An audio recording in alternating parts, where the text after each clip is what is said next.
Como cada semana conversé con Enrique Perret, colaborador de este espacio en su sección Desde Washington, director de la US Mexico Foundation. La semana pasada, en tu participación que nos acompañaste acá en el foro que hablábamos del debate, ¿no?, entre Kamala Harris y Donald Trump, decías, uno de los temas que no fueron abordados, por lo menos a profundidad, el tema de la violencia armada y en particular la violencia cometida contra menores de edad. ¿Hay datos relevantes en este asunto?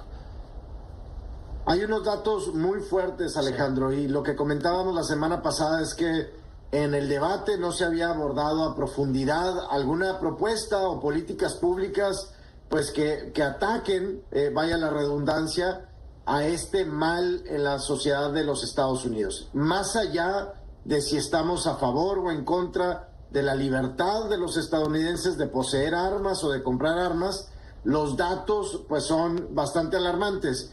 Hoy ya es la principal causa de muerte en niños entre 1 y los 18 años, adolescentes, son las armas de fuego, ¿no? Equivale casi al 18% de todas las muertes en estas edades en los Estados Unidos. El segundo es muerte a causa de accidentes automotrices. La muerte por causa de arma ha rebasado ya a otras causas que antes eran mucho más relevantes. Y lo digo como política pública porque, pues otra vez, más allá de estar a favor o en contra, tiene que haber una política pública de cómo disminuir estas muertes. Estamos hablando de que por cada 100,000 niños en los Estados Unidos, 5 pueden ser las muertes de niños por esta causa. Uh-huh. En algunos estados, Alejandro, por ejemplo, Mississippi, sube hasta 48 muertes por cada 100,000 habitantes en un año. Sí. En un estado como Luisiana, hasta 43 muertes. Entonces, bueno, pues hay evidentemente algunos focos de atención en algunos estados en particular en los que pudiera haber alguna política pública. No todo tiene que ver con estas masacres, uh-huh, o estos mass shootings, como les decimos. Claro. Tiene que ver pues también con suicidio, o sea, todo lo que involucre el uso, sí, de un arma de fuego contra menores, ¿no? Y también tiene que ver con la facilidad, ¿no? Sí. Es decir, el acceso tan sencillo que es que ellos tienen, ¿no?, incluidos mayores de edad, a las armas y que se pueden utilizar en este tipo de crímenes. Justo iba a ese punto, sí, Alejandro.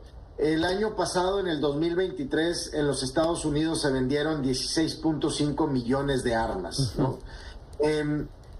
Hubo un pico en la pandemia. En el 2020 se llegaron a vender 22 millones de armas, en el 2021 20 millones de armas. Okay. Si nos vamos un poco más hacia atrás, en el 2010 se vendían, solo, comparándolo contra los últimos datos, pero se vendían solo 10 millones de armas. Uh-huh.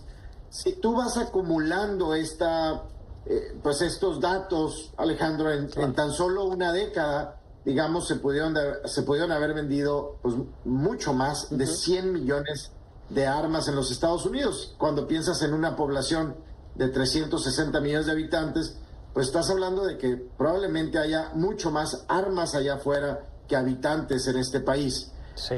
Otra vez, yo no es que esté en contra o a favor de la capacidad de un norteamericano de defenderse por sus propios medios y de portar un arma.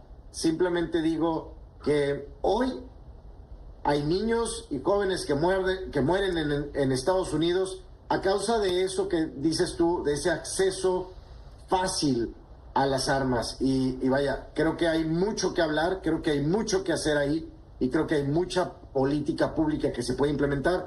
Y lo que compartíamos la semana pasada es que pues no habíamos visto claro, mucho de esto. Sí, ahora en términos electorales parece que es poco atractivo porque, como bien dices, pues los estadounidenses tienen este derecho, ¿no?, a poseer un arma para defenderse. Sin embargo, si lo plantean de esta manera, es decir, una política pública que limite el acceso para proteger a sus familias, me imagino que ningún norteamericano estaría en contra de una política pública que busque eso, proteger a sus familias. Exactamente, es digamos un tema de salud pública, es un poco como el tema de las drogas, ¿no? Sí. Hay estados, evidentemente, que ya permiten el uso de ciertas drogas y a lo mejor eso recae en las libertades individuales y así se abordó. Pero eso no quiere decir que no pueda haber campañas o que pueda haber políticas públicas que fomenten el uso responsable, que fomenten incluso la compra responsable de ciertos tipos de armas, que puedan ser menos, menos fáciles de uso para los niños. Estamos hablando de niños, otra vez, de muertes de niños desde 1 año hasta los 18 años. Sí. Evidentemente puede haber cosas que se pueden hacer en cuanto al acceso, en cuanto a la libertad del niño de poder tener acceso a esas armas.